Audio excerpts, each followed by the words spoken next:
होळिका दहनाच्या सगळ्यांना खूप खूप शुभेच्छा. सनातन वैदिक पंचांगानुसार मराठी महिन्याचा हा वर्षाचा शेवटचा महिना आणि शेवटचा उत्सव, याच्या सगळ्यांना खूप खूप शुभेच्छा. पौर्णिमा तिथी यावर्षी 13 मार्च 2025ला सकाळी 10:26 सुरू होणार आहे. ती 14 मार्च 2025ला 12:23 असणार आहे.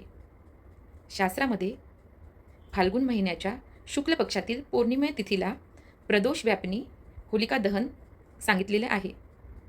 तरीसुद्धा यावर्षी 13 तारखेला रात्री 11:26 सुरू होऊन 12:30 उत्तर रात्री 12:30 AM होलिका दहनास हा काळ शुभ सांगितलेला आहे.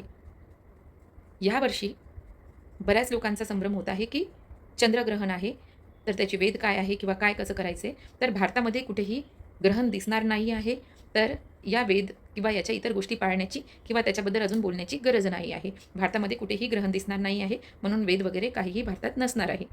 होलिका दहनमध्ये सगळी नकारात्मकता घालवून द्यायची आणि एक नवीन सुरुवात करण्याचा हा उत्सव. ह्या दिवशी एक छोटासा उपाय सांगेल. नारळ, ज्याला जटा असणारं नारळ, विड्याचं पान आणि एक सुपारी, ह्या होलिका दहनामध्ये आपण आपली इच्छा जी असेल, जी नकारात्मकता आहे, ती सगळी घालवण्यासाठी अर्पण करायला पाहिजे. ही होलिका पौर्णिमा जसे भक्त प्रल्हादला ईश्वराचा धावा केल्यावर तारून नेलेला आहे आणि होलिकेचं दहन झालेलं आहे.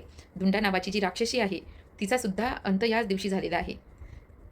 प्रभू शंकराने, महादेवाने कामाचे दहन, रतीचे जे हजबंड म्हणजे त्यांचे जे हे होतं, त्याचं दहनसुद्धा आपल्या त्रिनेत्राने याच दिवशी केलेलं आहे. पूतना राक्षसीचा वधसुद्धा प्रभू श्रीकृष्णाने याच दिवशी केलेला आहे. हिरण्यकश्यपूला नृसिंह अवतार घेऊन त्यांचा अंत केलेला आहे. ज्याने भक्त प्रल्हादला, त्याच्या मुलाला यातना दिलेल्या आणि होलिकेमध्ये दहन करायला त्याला दहन करायच्यासाठी त्याची बहीण होलिका, जिला ब्रह्माचा आशीर्वाद होता की ती कधीही जळू शकणार नाही आगीमध्ये, तरीसुद्धा भक्त प्रल्हादाने नारायणाचा धावा केला आणि त्यांना प्रभू नारायणाने तारलेलं, एवढ्या संकटातून त्यांना काढलेलं आणि जिला वरदान असून सुद्धा जी राक्षसी प्रवृत्ती होती त्याचा नाश केलेला. तर ह्या सगळ्या वाईट प्रवृत्तींचा नाश हो आणि सगळ्यांच्या जीवनात वसंतोत्सव एक नवीन चांगली सुरुवात घेऊन येऊ, हीच प्रभूचरणी प्रार्थना. धन्यवाद.